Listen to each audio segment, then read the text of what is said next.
So I want to talk today about narratives and identity.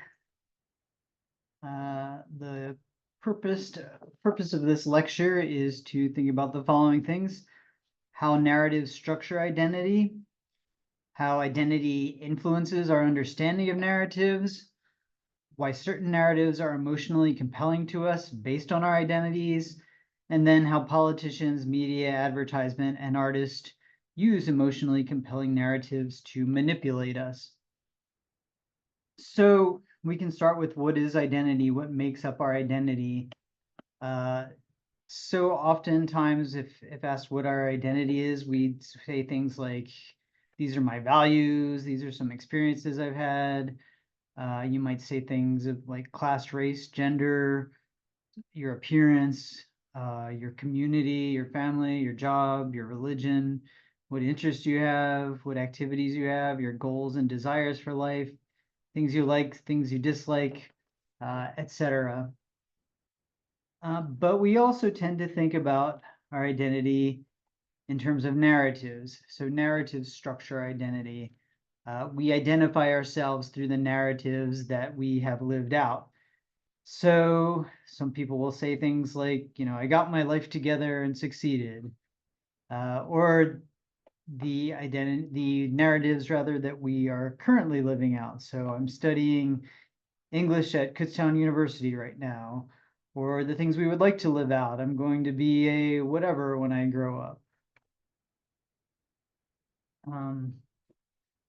So we know that we make our judgments primarily based on our emotional responses to things, and narratives, of course, can bring about positive emotions when they support our identity, and narratives can bring about negative emotions when they present a threat to our identity.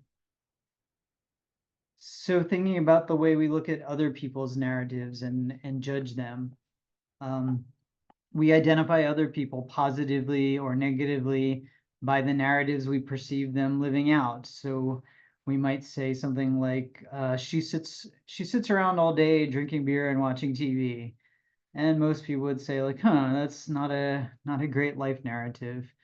Or we might say something like, she traveled to the third world to work with the poor. And that would be a much more positive one that would bring about more positive emotions. Um, it depends on our values, though, and it depends on our identity, how we respond to other people's narratives, right? It depends on our own identity. So different people have different identities to our response, so our response to and even our basic understanding of a certain narrative will differ. So you might hear about the girl who sits around drinking beer and watching TV all day, and you might think, I'd like to meet that girl. That's great. Some people might look at the one who travels to the third world to work with the poor and say, stupid do-gooder, I can't stand people like that. You just never know. And you can consider how we have such variant views on public figures and celebrities and politicians and artists, right? Some people love this one celebrity or this one politician, while other people really, really hate them. And it all has to do with our own identities and the identities we perceive them living out. So again, we're led primarily by our emotions. Our identity has a huge influence on our emotional responses to things, right? So authors, playwrights, screenwriters, and also news editors, speechwriters, politicians, advertisers, they all know this. They're all well aware of this.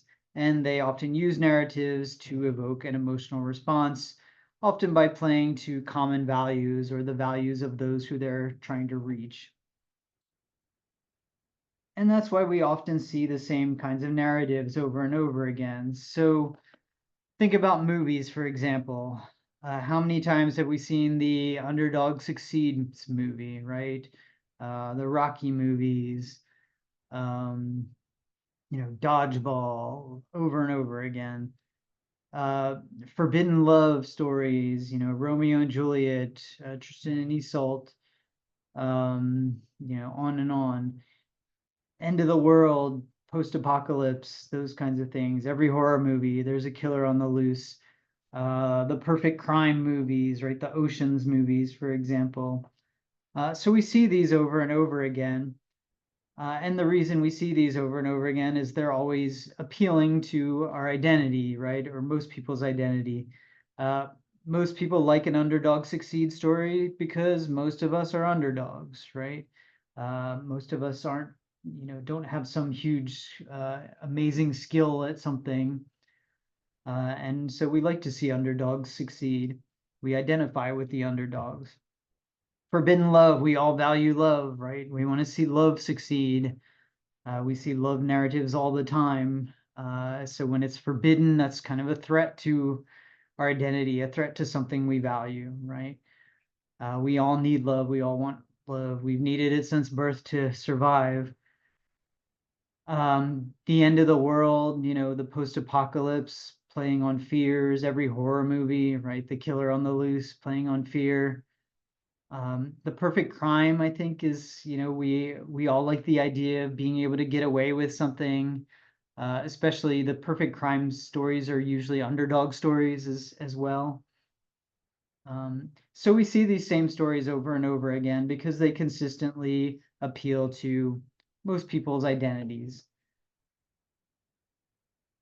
So within narratives, there are these standard narratives, and within each of them, there are prototypical roles, right? So the underdog story, you've got to have an underdog, you've got to have a favorite, right? There's usually people on the underdog side as well. The forbidden love story, you've got to have, the two people in love and someone forbidding it, right? So you have these roles in these stories, usually people, but not always. And just like we respond emotionally to the narratives as a whole, we respond emotionally to these specific roles, positively and negatively. So sometimes we identify with the characters. Sometimes the characters are a threat to our identity and we don't like them, usually the villains.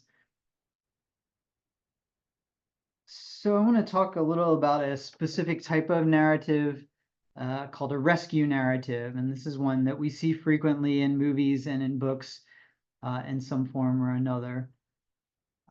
So one very common emotionally compelling narrative is the rescue narrative that includes the following prototypical roles. You've got to have a hero, that's the person who does the rescuing.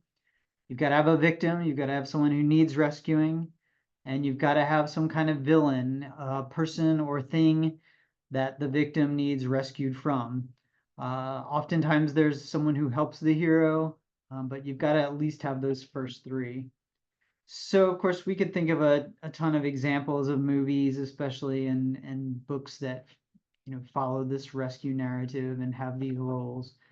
But I want to think about a little bit about where it pops up in other places. So it often pops up in politics, right? Um, Politicians will often use a rescue narrative structure uh, to, put themselves forward, right? They will portray themselves in the role of the hero, right? They're the one who has to rescue someone. Let's say it's the presidential election, so the victim is always the American people, and they're the one who has to rescue the American people from whatever the villain of the day is. And we can go through, um, various presidencies. I think when George W. Bush was running for re-election, at least, terrorist was the big one, right? Because it was post 9/11. And he was putting himself up as, I'm the hero who will protect the American people from terrorist threats. When Obama ran, that was right after the recession. So the economy, he's going to rescue the American people from this bad economy. Trump certainly vilifies and continues to vilify immigrants, right? He's going to rescue us from these immigrants who are coming into the country, often illegally. I think when Biden ran against Trump, he was mainly running against the opposing party. Was the big thing that Trump himself was the villain, and of course they always try to vilify each other. I think news stories also gravitate toward rescue narratives, right? They don't always gravitate toward the most important stories, but the stories that make the best narratives. So this is kind of an older story, but if we can remember the Captain Sully story, this is the guy, and there was a movie about him, played by Tom Hanks. He's taking off in New York, and he's over the Hudson River, and a bunch of birds fly into the engines. Both engines go out, and the plane's just dropping, and he manages to land it safely in the Hudson River, and everyone survived. Now, if you're one of the people on that plane or their family members and loved ones, this is a really important story to you. For most of us, it's really not that important to our lives, but it's a great narrative, and that's why at the time it happened, all of these news sources were gravitating toward this story for several weeks, right? It's got everything you would want. You've got your hero, Captain Sully. You've got your victim, the plane passengers, and the villain, crashing in an airplane.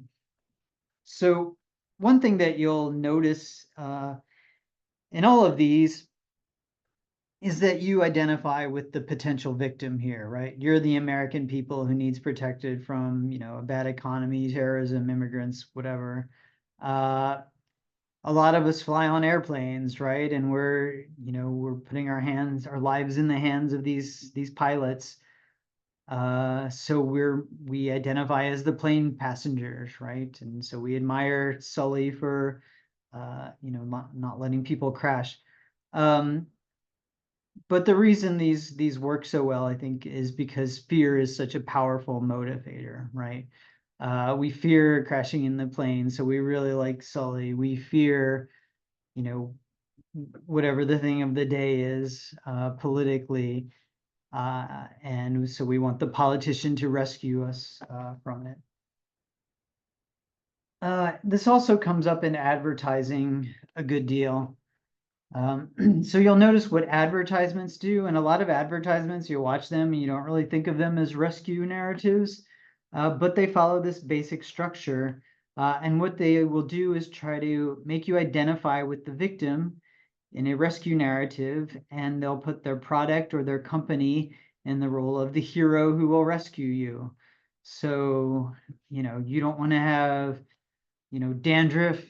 So here's our dandruff shampoo that will save you from the public humiliation of having dandruff or something like that, right?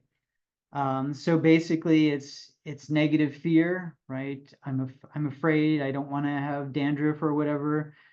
And then relief from that fear. Oh, you don't have to. We've got this product that will save you. And notice at the same time what they do, along with painting you as a victim, because I think most people don't want to feel like a victim altogether. They don't want to feel helpless. So they also empower you in a way. They give you a sense of control as a consumer, right? You can actually do something about this, right? You can go buy our product.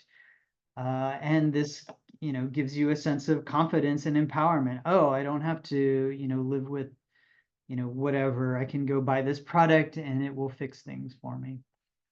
So notice where you see rescue narratives in not just movies and books, but in other places where you might not initially think of seeing them.